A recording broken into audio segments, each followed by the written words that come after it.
Maybe we've got too much going on here. I don't see why, but well, we are going to push on. What do they call it? No, technically, didn't beat Jamal Hill. He was a lightweight champ, but Jamal did beat who else beat I think Jamal didn't beat Pro Hossa, who was originally the champion for Boise League. But I will say Alfred did have a great performance against Hossa. It was very, very fighting for like that. I think it was in a little bit early, but it was like, but that's also him fighting Jamal Hill, which will quiet all of the rumors. I mean, even though I still think Hossa needs to fight Jamal Hill, so I think that Jamal Hill is very similar to Adesanya as far as movement wise and striking. Not so much with the kicks at Adesanya, but the movement. And I think that Jamal Hill is going to be very good. It's good. And I want to see how after that. I think it was MDL tear or ACL tear, whichever one. To see how he performs. So that's on the horizon in the light heavyweight division. In the heavyweight division, we have a great performance from Aspinall against I was really impressive. Straight off of that, he's saying that he thinks John Jones should relinquish the title because of he's gonna be inactive for almost a year. Aspinall wants to have the complete heavyweight championship, and I am biased in this. You say if it was in another situation like what happened with Jamal Hill and Prohaska, understand the relation to belts. You guys hadn't even had a title defense yet. You haven't had a title defense yet. The difference is that John is the GOAT. If you are a fighter, I would like to believe that all the fighters who are in the UFC and in MMA, high sports, have a respect for the title and the belt. To not only be the best, be the best. And for you to say that you want to leapfrog anyone, like I said, I can give you a pass. But for you to say you want to leapfrog John Jones is just asinine and idiotic, and it shows your cowardice to me. It shows that you don't want to earn it.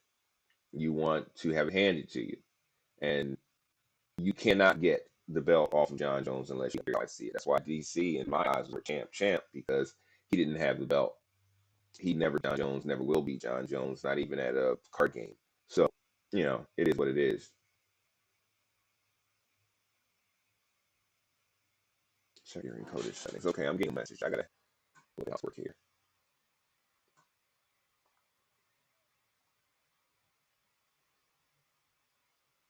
But that said, John is the best, and I feel like they should wait for him to get back. Now they did offer maybe a let Stipe fight Aspinall, which if Aspinall had suggested that, I would have said okay. But he only wants to fight John. John only wants to fight Stipe. Those are the greatest, and John the greatest of all time overall. So you have to appease those guys. That's a fight that everybody wants to see without being tainted. So I say just wait. Aspinall, give Aspinall all the fights he wants. I say go ahead and throw him in there with Cyril Gane and then see what he does. Because he won't beat Cyril Gane. Because Cyril Gane has too much movement and has too much striking ability for him. Pavlovich is more of a brooding kind of bruiser. But Cyril Gane moves as good as better than Aspinall and has a body of experience. And really, I think he should have had to fight him. He should have been Cyril should have been in that mix anyway for him to have been taken out. Since he's on a win streak since he lost to John Jones, and he was the original interim champion. And him and Aspinall were to fight a long time ago. Aspinall and Gane has to happen before Aspinall can make any aspirations of taking a belt off of John Jones. Get the hell out of here! It's asinine.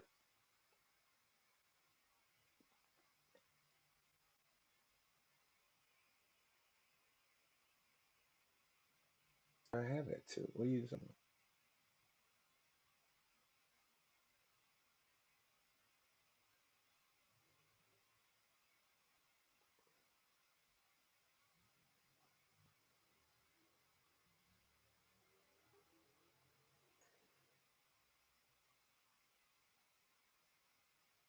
Okay, let's hope that clears things up. All right, it's not look like it's doing so. But all right, so those are the two things that are going on in the UFC as far as like the gossip, shall we say? That's important to me. I'm not going to talk about Kamzat Strickland or O'Malley. The things that are going on with them are frivolous and not important. So, all right. With that said, we're going to cover the events that we missed last time that I reviewed, which is I think last time was Aspinall and Pavlovich and Herrera. So let's bring up the info here, and we're going to the fight prior to this coming up. Okay, and that is Benil Dariush and Sarukian. Come on, Sarukian. So yeah, that was you know what? I'm gonna be real with you. That was a pretty good card. I didn't. I wanted to do a live review, but I thought, you know what? first I knew that the main wasn't take that long. If either guy won, I knew it wasn't going to take long. So I was not really surprised by anything. I'm sorry, having really some real difficulties. Things are lagging. They shouldn't be lagging.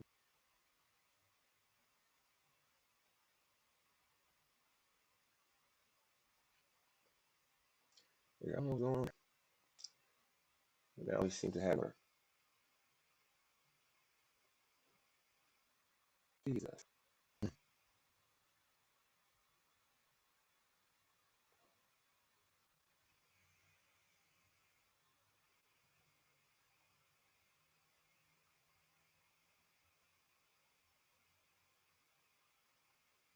Jeez. Why is everything not working?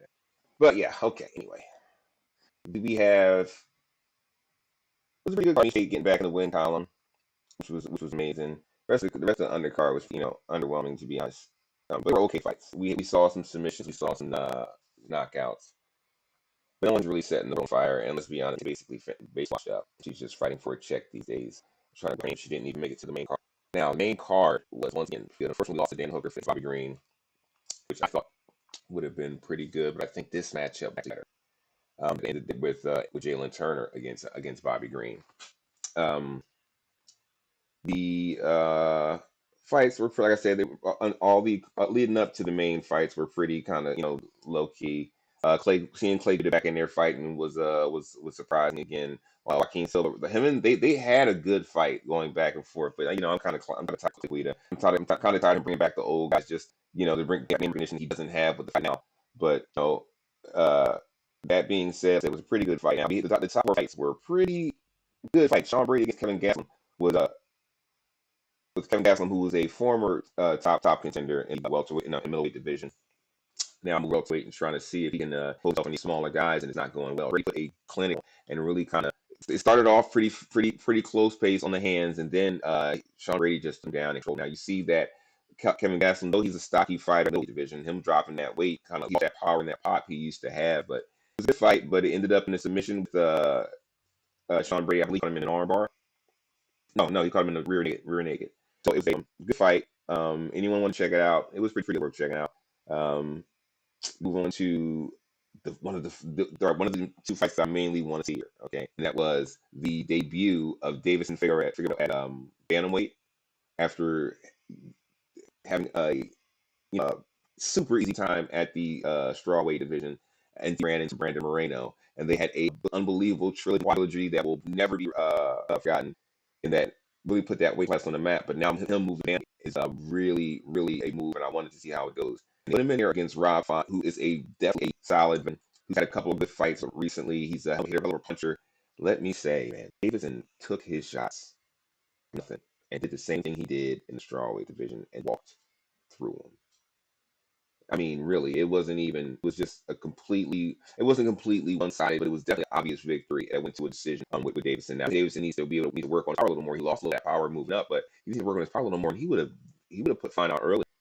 I mean, really, Davidson Figueroa is a specimen of a human being. A really good fight. I caught it. I'm glad they made it.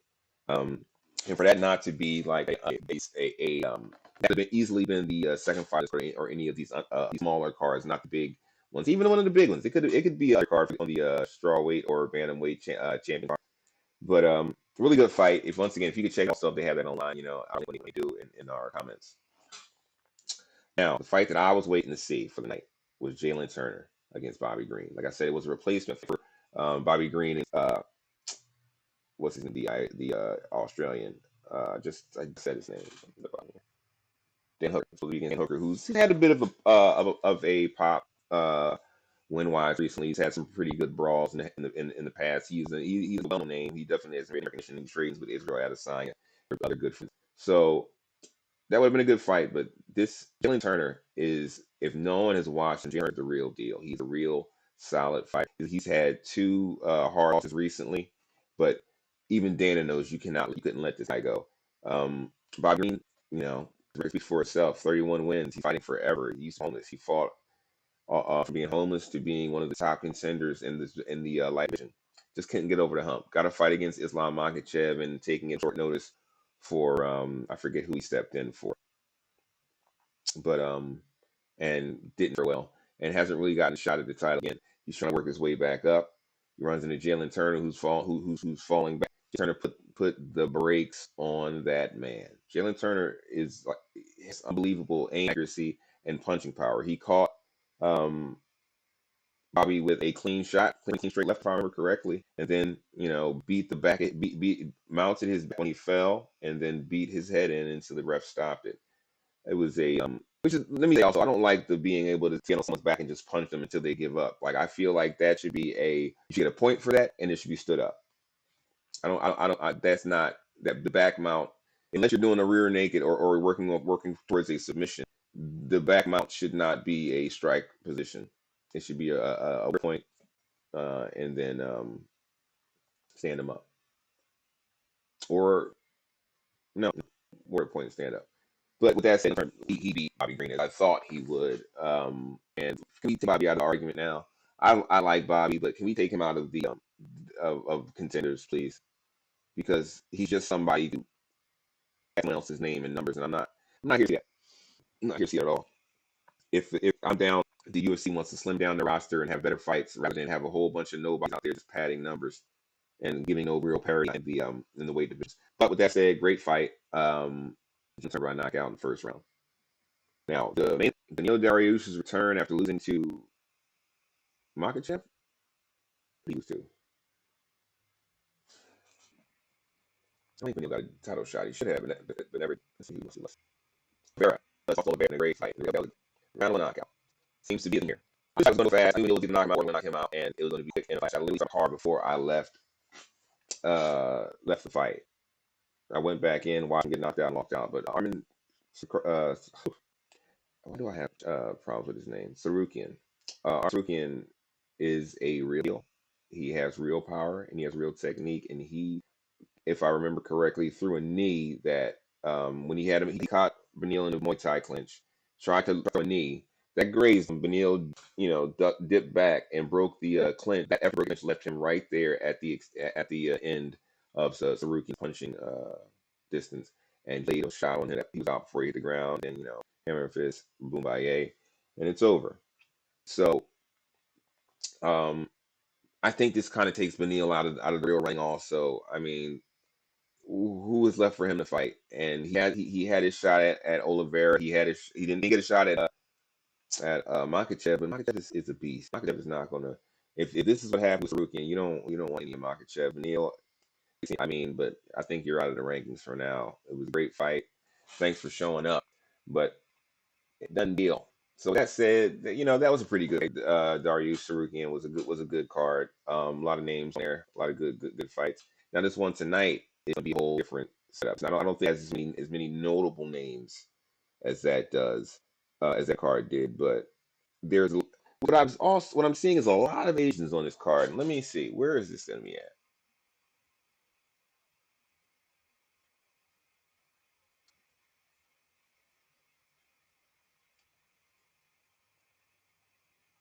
Where is it?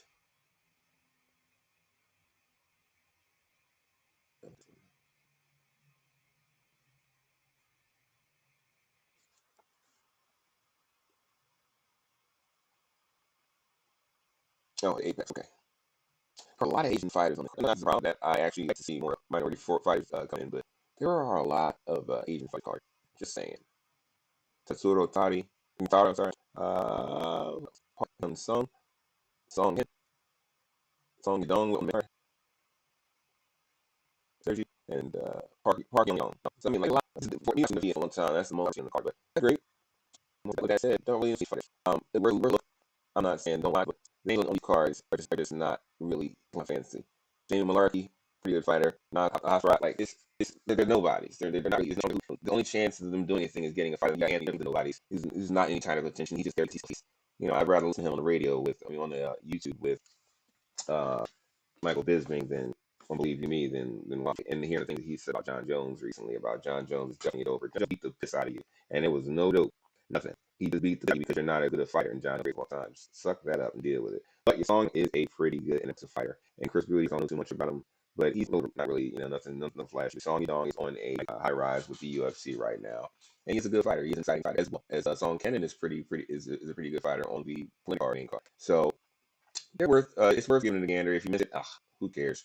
It's not really that big. It's just to build up, some contenders for for fights for the future coming up in this new year. But they're ending off with a bang. I do not want to see this fight, but it's going to happen.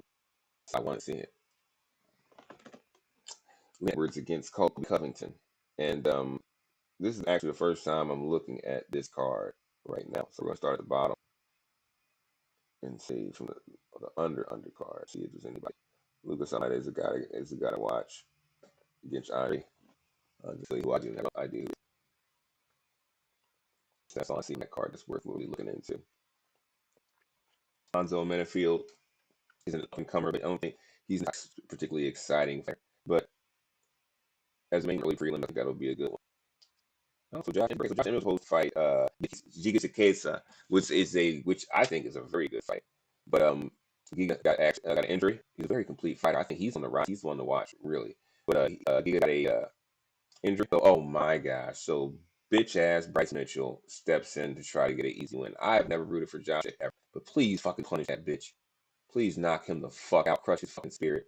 I fucking hate Bryce Mitchell. Jesus Christ! Why did they have to on my fucking day by putting Bryce Mitchell?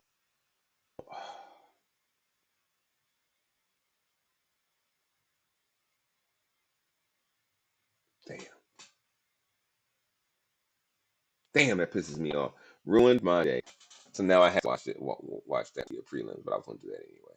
This is a pretty good fight. I watched it all through. Casey O'Neill, great fighter. She's coming up, and the watcher is would be a good bet. So we'll see her against Arianki. Cody Garbrandt. How do you keep giving this man fights against Kelly? Oh God, and this is a tune-up fight. No, no more Cody. He's done. Done. Marina Aldana against Cal Rose, that'll be a good fight.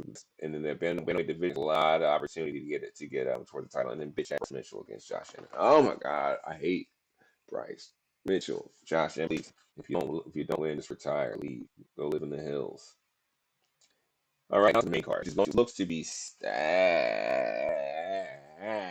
This might be the best part of the year, and I hate that because I hate Covington being part of that. This is a stacked card.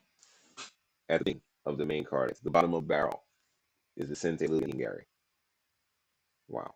Vicente Luque was on a fast rise for a while until he met Jeff Neal and put the power of the Lord in him. And then he just has been on the schneid ever since. But still a good fighter, still a good fighter on the feet, on the ground. He's a really, really good, solid fighter. The best fighter Ian Gary has faced. Ian Gary's a fighter all around, good on his feet, which he hasn't really shown anything on the ground yet.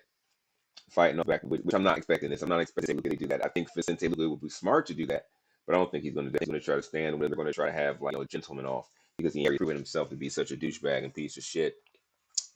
Who also has beef and parody rising up now with Leon Edwards. He trained in the same gym, but he was put out of the gym while Leon was training for here, which is some story I didn't really want to get too deep into. It was something that was so irritating to me. I hate fighting soap operas. I don't want to hear about cat fights. I want to hear about fights. So that's going to be a good fight. I'm not going to jump out and make any predictions as of yet. Oh man, I'm having issues. All right, I'm gonna finish this up, wrap it up, and then go and just start gaming online. But um, yes, yeah, so good fight. Ian Gary against Vicente Luque. That's going to be a real one that I'm looking to see. I'm not going to get any predictions yet. I'll make predictions probably time in maybe a few prior. Now, Tony Ferguson against Patty Pimblett. Now, this right here is a storybook if I have ever seen it. For one reason, because it's the age. It's not the age, actually the weight in the industry. Pimblett was a firecracker who may have burned out too quickly. Tony Ferguson was a torch that is faded. Two different spectrums of the career. One's a tough. They're both tough guys. They're both tough guys. They both like to let go with the hands. They both like to get in there and let God sort them out. So it's gonna be a good fight. Patty has been gone from the ring for almost a year now. I know he had a serious injury. Ferguson has been in there getting embarrassed, man. So, we'll see how this one turns out. But I think Tony's losing it, and I think Patty never had it. Now, this fight is a fight a lot of people don't know EV fighters if you're not really into the UFC. But this is another kind of parody like that, where it's like the old and the new. I'm sorry, Shavkat Rakhmonov is a all around. I believe he may be from Dagestan as well, or Chechnya, one of them. But he is a beast, man. Has a chin of stone, has hands of steel, and has a also has a submission game to boot. I believe the last person that he submitted on the feet, standing rear naked, if I was correct. So like this guy really has um a wide range of ways to hurt you. He's undefeated for a reason. And if I'm right, he was fighting Jeff Neal. Jeff Neal, man, who destroyed Vicente Luque, uh, threw everything at this guy. They were out of, if I remember, Neal's overweight as well. And hit him with everything and couldn't take him out. It was a very good fight. If you can check that out, Rachmanov against Neal, maybe a year ago. Oh my, beautiful fight. But I believe that Rachmanov is going to walk a mud hole dry in Stephen Thompson's ass, and it's not going to be pretty. Stephen Thompson is one of the most premier strikers in the welterweight division's history, in UFC's history, and the name Wonder Boy, it was well earned, but it's not the same. This guy is a monster. I've never seen Stephen Thompson hit anybody that I think would stop Rachmanov. So I'm really interested because there's another welterweight contender, and I'm like this: if by some strange way that Kobe gets the title, they should throw Rachmanov like a piece of fresh meat. Please, I hate Kobe Covington as much as I hate Bryson Mitchell. But yeah, so this is a good fight. I'm going to go ahead and make a prediction on that. Rachmanov is going to that fight, and it's not for Wonder Boy and boy. I feel bad. All right, Alexander Pantoja against Brandon Royval. Royval is a hell of a striker, young guy coming up. What's his record? Yes, that is funny, but he has all the tools needs to be the champion. Pantoja, first fight since him Brandon Moreno, because I think Moreno won that fight. Good fight, even fight, but I think Moreno won it. Pantoja showed a lot of heart in that fight, and he's the real deal. So I mean, Royval is in a big. I think the only one who has the tools to beat is Brandon, but like I said, Royval has the tools. We'll see if he can actually do it. But I want to see Moreno against Pantoja again.